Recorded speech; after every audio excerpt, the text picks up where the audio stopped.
Greetings, everyone, and welcome. July the 6th, 2025. And as you can tell by the thumbnail and the title, yes, I am fact-checking Vladimir Putin today. Why today?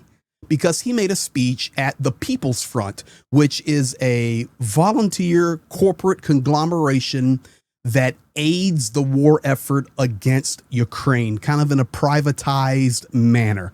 We'll leave it at that. But in his speech, it was full of lies, it was full of poison, and most likely, most of the world did not see it.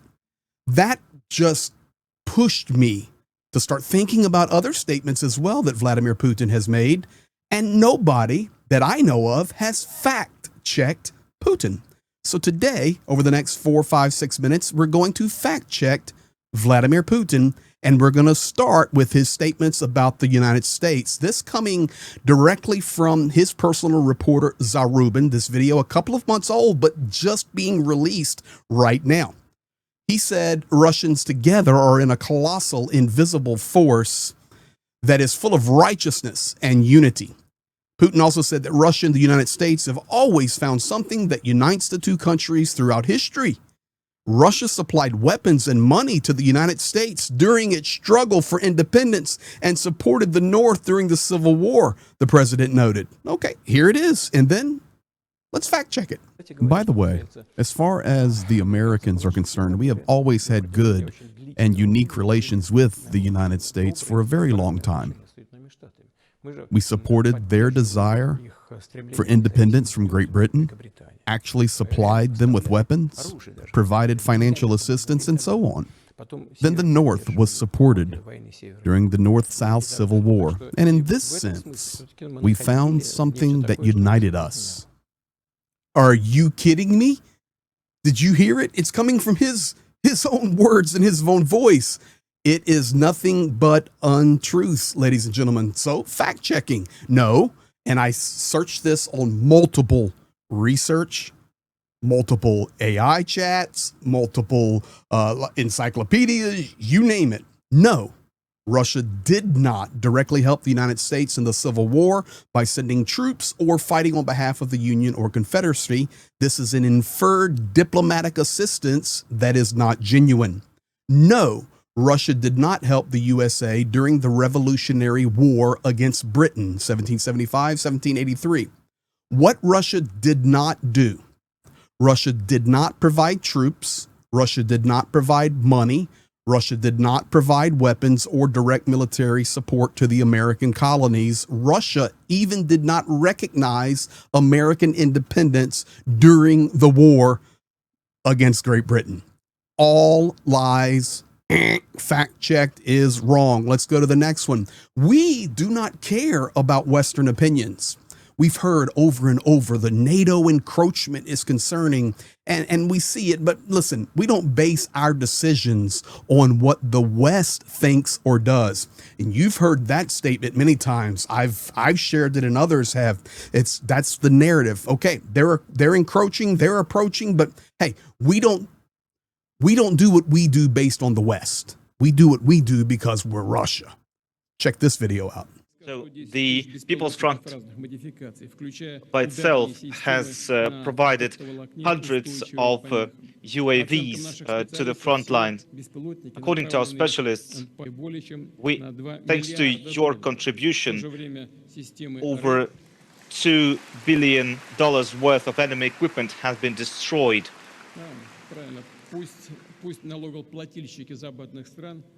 Let Western countries' taxpayers hear about that, and let them realize where their governments are sending their money. And that's what he was saying. And I had to put the last clip in there of my voiceover because the audio was cutting off. But that's what he said. Let the taxpayers in the West see all the money they're wasting. Let the governments in the West see. But I thought he didn't care about the governments in the West. Well, let's take it a step further now. Our guys, and that was speech you saw with the big green background, you'll see it again, is at the People's Front meeting. Our guys are fighting for our peace. Today we stand as a strong, unified nation, and our guys are on the front lines, and not only fighting for victory, but they are fighting for our peace. Here you go. when our country faced real, growing threat and aggression coming from without, when we faced violent operations carried out against the people of the Donbass, this organization, people like you, stood up together to defend these people. This organization is part of the people. Since 2022, you have been supporting our heroes fighting on the front line. Okay, let me just tell you this right now, and you heard it all. We had this aggression against us, all of these attacks coming against us. They were attacking the Donbass. Ladies and gentlemen, all of that is lies. Now, how can I fact check that? Because I was personally in Donetsk, which is now occupied. I've been in all these areas for 28 years. It's lies, but the West is eating them up like curds and whey. But to fact check it, it is nothing but lies. I remind you that Ukraine did not do an act of aggression against Russia. It was Russia that invaded a sovereign nation that had security guarantees from Great Britain, the United States, and also the invading nation itself. And he wants to talk in that direction, that it's Ukraine's aggression is why they had to come. No, we just want peace. Okay, let's go to the next one. Russia has never refused peace talks with Ukraine.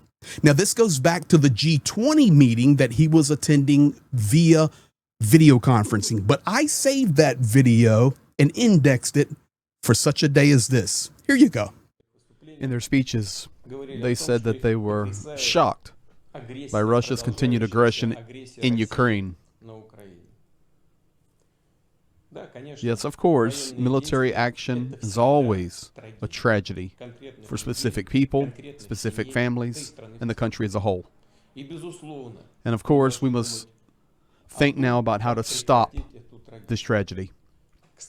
By the way, Russia has never refused peace talks with Ukraine.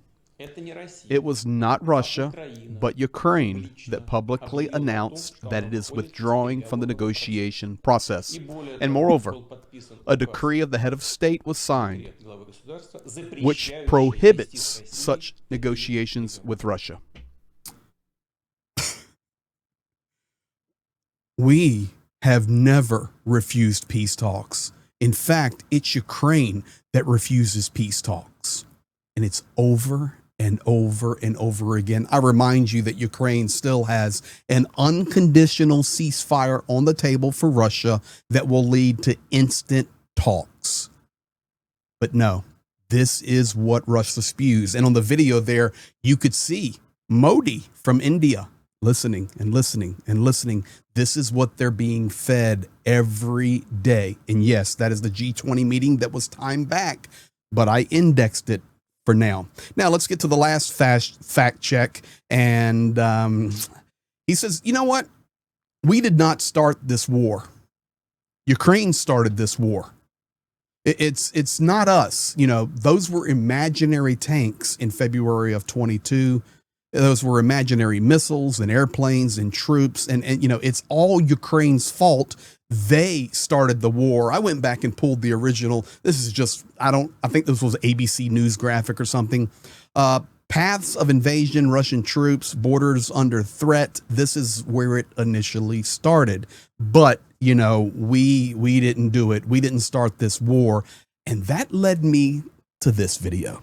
Guys, check it out.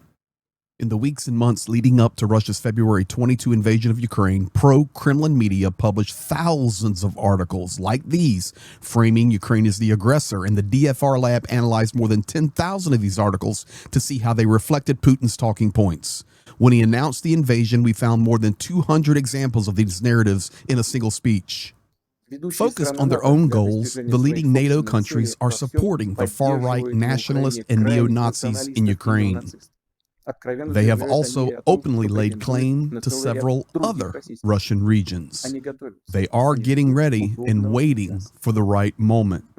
They did not leave us any other option but for defending Russia and our people. A hostile anti-Russia is taking shape. For 8 years, for 8 endless years, we have been doing everything possible to settle the situation by peaceful political means. Everything was in vain. And there you have it, ladies and gentlemen. Vladimir Putin fact-checked today. And listen, doesn't take a rocket scientist to know that he's lying. We did not start this war. Ukraine did. They were aggressive against us, coming after our territories, coming after Russia. We had to defend Russia, and they're Nazis, and it's NATO's fault, and it's the West's fault. It's all their aggression. Ladies and gentlemen, today, consider Vladimir Putin fact-checked. And I would appreciate it if you would share this video, because this is the truth to the best of our ability to deliver it. I put a lot of hours into this video today. And thank you. If you're new here and you enjoy the content, please hit the subscribe button. And thank you for joining the Hope Train. You guys be blessed. A lot going on in Ukraine right now. I'm watching it all for you, and we'll keep you updated. We'll see you later.